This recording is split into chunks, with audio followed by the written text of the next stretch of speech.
भारत की सबसे पुरानी और प्रमुख ट्रैवल शो श्रृंखला टीटीएफ यानी कि travel and tourism fair Mumbai 2026 का भव्य शुभारंभ जियो वर्ल्ड कन्वेंशन सेंटर में हुआ। 20 से 22 अगस्त 2026 तक चलने वाले इस 3 दिवसीय B2B ट्रैवल मार्ट में 20 राज्यों व केंद्र शासित प्रदेशों और 5 देशों के 500 से अधिक प्रदर्शक भाग ले रहे हैं। आगामी त्योहारों वाले सीजन, शादियों और सर्दियों की छुट्टियों से ठीक पहले आयोजित यह एक्सपो देश भर के टूर ऑपरेटरों, हॉस्पिटैलिटी ब्रांड्स और खरीदारों को पश्चिमी भारत के सबसे बड़े और महत्वपूर्ण बाजार से सीधे जुड़ने का एक बड़ा मंच प्रदान कर रहा है। प्रदर्शनी का उद्घाटन विभिन्न राज्य पर्यटन बोर्डों तथा प्रमुख राष्ट्रीय एवं राज्य स्तरीय ट्रैवल एंड एसोसिएशनों के वरिष्ठ गणमान्य व्यक्तियों की उपस्थिति में किया गया। गंतव्य प्रदर्शनी में राजस्थान, केरल, जम्मू कश्मीर, मध्य प्रदेश और कर्नाटक पार्टनर राज्यों के रूप में, जबकि पश्चिम बंगाल, दिल्ली और सिक्किम फीचर राज्यों के रूप में प्रमुखता से शामिल हुए। कार्यक्रम के अवसर पर फेयर फर्स्ट मीडिया के चेयरमैन एवं CEO संजीव अग्रवाल ने क्या कुछ कहा, आइए जानते हैं इस खास रिपोर्ट में।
टूरिज्म फेयर, उसके बारे में क्या कहेंगे? नमस्ते, मेरा नाम संजीव अग्रवाल और मैं फाउंडर और CEO फेयरफेस्ट मीडिया लिमिटेड, जो ये TTF नामक प्रदर्शनी ट्रैवल ट्रेड शो सारे भारतवर्ष में करते हैं।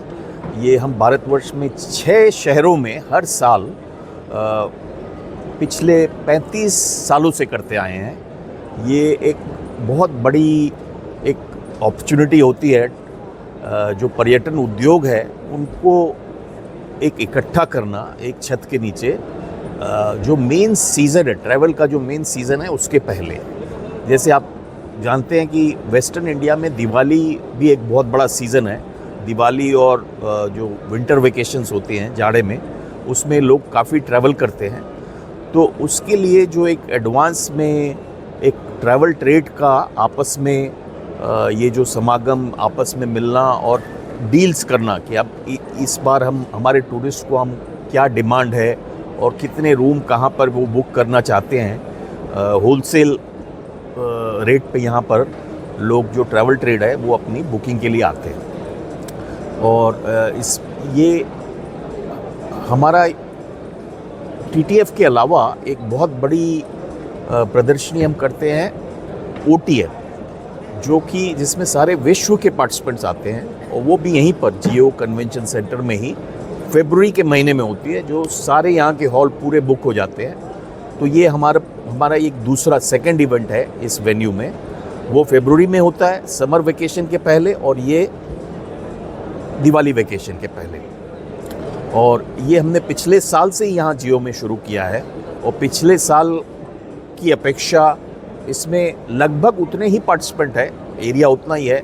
हमारी जो विजिटर्स हैं वो करीब 20% ज़्यादा, पिछले बार से 20% ज़्यादा ने रजिस्टर किया है, और फुटफॉल अच्छा है। देखिए अभी शुरुआत हुई है, फर्स्ट डे है, लेकिन काफ़ी सब बिज़ी हैं। और इसमें अभी का जो एक वातावरण है सारे विश्व में, उसमें कहीं कहीं कुछ प्रॉब्लम्स है। जो मिडिल ईस्ट में एक वॉर लाइक सिचुएशन है, तो उससे इंटरनेशनल ट्रैवल में फ़र्क पड़ा है। लेकिन जो डोमेस्टिक ट्रैवल है वो बहुत स्ट्रॉन्ग जा रहा है, क्योंकि इसमें ऐसा होता है कि अगर इंटरनेशनल ट्रैवल महंगा हो गया या कुछ परेशानी आ रही है, तो लोग भारतवर्ष के अंदर ही ट्रैवल करते हैं, और उससे डोमेस्टिक ट्रैवल को, जो भारत के अंदर जो ट्रैवल है, उसको एक फ़ायदा होता है, जो हमने कोविड के टाइम में देखा एक बड़े रूप में। तो वैसा एक फैक्टर काम कर रहा है, और डोमेस्टिक ट्रैवल बहुत स्ट्रॉन्ग जा रहा है। यहाँ पर करीब 10 स्टेट से स्टेट पवेलियन बड़े बड़े लगाए हैं। जैसे आपने देखा ये केरला और राजस्थान, जम्मू कश्मीर, जो कि जनरली गर्मी में वो प्रमोट करते हैं, बट अभी इवन ये सीज़न में प्रमोट कर रहे हैं। इसके अलावा बहुत से राज्यों के बड़े पवेलियन हैं, प्राइवेट सेक्टर के पार्टिसिपेंट्स हैं। ये सिक्किम नॉर्थ ईस्ट से आए हैं, वेस्ट बंगाल है। तो कुल मिला के ये और कुछ फॉरेन के भी पार्टिसिपेंट्स हैं यहाँ पर, जैसे नेपाल, स्विट्ज़रलैंड और अमेरिका के। और ये मेनली हम TTF को कहते हैं कि ये रीजनल सर्किट है। अभी हम इसके पहले कलकत्ता और अहमदाबाद में TTF हो गया, काफ़ी सक्सेसफुल रहा वो भी। और इसके आगे हम दिल्ली में करेंगे और हैदराबाद में करेंगे। तो कुल मिला के ये एक पर्यटन मेला या प्रदर्शनी, जिसमें ट्रैवल ट्रेड का सब आपस में इकट्ठा होके और डीलिंग्स करते हैं। इसके बारे में थोड़ा सा ये एक बहुत अच्छा प्रश्न है, खासकर अभी जबकि एक ऐसी एक हवा चली है AI वगैरह, ये इससे बहुत से जॉब जाने वाले हैं। जो बहुत से हम जानते हैं कि भाई बहुत सा काम जो है वो AI के द्वारा हो रहा है, बट ये पर्यटन उद्योग एक ऐसी चीज़ है कि जिस पे AI का कोई इम्पैक्ट नहीं होने वाला है, क्योंकि ये आपको फिज़िकली जाके, अगर आप पर्यटक हैं तो आपको पर्यटन करना है, फिज़िकली जाना है उस जगह, तभी संभव है। और ऐसा अनुमान किया जाता है कि 10% करीब GDP का ये कंट्रीब्यूट करता है, और डायरेक्टली 10% ही करीब इसमें एम्प्लॉयमेंट जनरेट होता है। जैसे लोग अगर 100 लोग काम करें तो 10 लोग डायरेक्टली इसमें इन्वॉल्व है, और इनडायरेक्टली देखें तो और बहुत, उसको आप दुगना समझ लीजिए। क्योंकि एक पर्यटक जब जाता है तो उसमें वो एक रिक्शा वाले से लेके और जो वेंडर है वहाँ कुछ बिक्री कर रहा है, वो सब उस पर डिपेंडेंट है। तो एक बहुत बड़ा ये एम्प्लॉयमेंट जनरेशन का साधन है, जो कि एक AI प्रूफ है। दर्शकों को अपना नाम बताइए, और जम्मू कश्मीर टूरिज़्म का यहाँ पर स्टॉल आपका लगा हुआ है, बहुत ही अच्छा है। यहाँ पे सभी आप लोगों का चल रहा है TTF में, क्या मैसेज देना चाहिए? देखिए, I am Vikas Gupta, director tourism Jammu. I am joined by with my officers, deputy director publicity, the Kashmir tourism department also. Government of Jammu and Kashmir की तरफ से आज यहाँ पे TTF मुंबई में हम लोग ने पार्टिसिपेट किया है, और we are with our stakeholders, tour and travel agents and the hotel association people. So आज यहाँ बहुत अच्छा लग रहा है। आज इनॉग्रल यहाँ पे था, और आई एम हैप्पी टू सी कि यहाँ पे मोर देन 10-12 स्टेट्स है पार्टिसिपेटेड और एक अच्छा बिजनेस फर्स्ट डे में देखने को मिल रहा है। एक मीनिंगफुल इंटरेक्शंस जो हैं B2B बिजनेस पे हो रही हैं and now we had a round of in other states also, उनके भी हम लोग गए हुए थे। हमारे जम्मू कश्मीर में तो टूरिज़्म का इस बार अच्छा रिवाइवल हुआ है। We had seen good number during this summer vacation both in Jammu as well as in Kashmir. और हम लोग यही कहेंगे कि पूरे हिंदुस्तान से जितने लोग भी हैं जो टूरिस्ट हैं, those who are interested to visit Jammu and Kashmir, they should come, we are ready for them and Jammu is as good as beautiful as peaceful as any other state in our country. Sir, Jammu Kashmir के tourism उद्योग में कितना बढ़ावा आया है 2020 के बाद से? बहुत अच्छा रिस्पांस रहा है।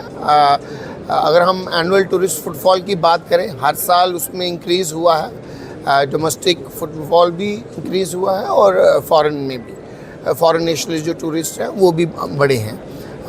इस बार भी लास्ट के 3-4 मंथ्स में एक अच्छा रिस्पांस रहा है और आजकल जम्मू कश्मीर में तो ऑल 6 सीजन्स जितना भी through out year tourist footfall रहता है। यहाँ जम्मू में पिलग्रिमेज टूरिज़म और एडवेंचर टूरिज़म के लिए लोग आते हैं, वहीं कश्मीर में तो थ्रू आउट द ईयर, चाहे पहलगाम हो, गुलमर्ग हो, दूध पत्री हो, गुरेज ऑफ बी डेस्टिनेशन है, many people are going there. So we have good response here and we are ready. Jammu and Kashmir Tourism Department as well as the government as well as our stakeholders, tour and travel, shikara वालास, वो सब लोग ready हैं, इंतज़ार कर रहे हैं आप लोग आएँ और हम दिल खोल के आप लोगों का स्वागत करेंगे। Thank you. आज में टूरिज्म उद्योग राजस्थान में किस तरह से ग्रोथ कर रहा है? सर, पोस्ट कोरोना टूरिज़्म बहुत ज़्यादा बढ़ रहा है। लोगों की थिंकिंग में चेंजेस आए हैं, लोग ज़्यादा से ज़्यादा एक्सपीरियंस टाइप होने लगे। पहले लोग हेरिटेज प्रॉपर्टीज़ देखने आते थे, आज हेरिटेज प्रॉपर्टी देखने के साथ साथ वो लाइफ जीने के लिए, एक्सपीरियंस करने के लिए आ रहे हैं। और राजस्थान खुद में इतना यूनिक है कि यहाँ पे डाइवर्सिटी बहुत ज़्यादा है। वाइल्ड लाइफ है यहाँ पे, डेजर्ट है, हेरिटेज प्रॉपर्टीज़ है, यहाँ का खाना अलग है, उदयपुर और साइड वो अलग अमेजिंग्स है।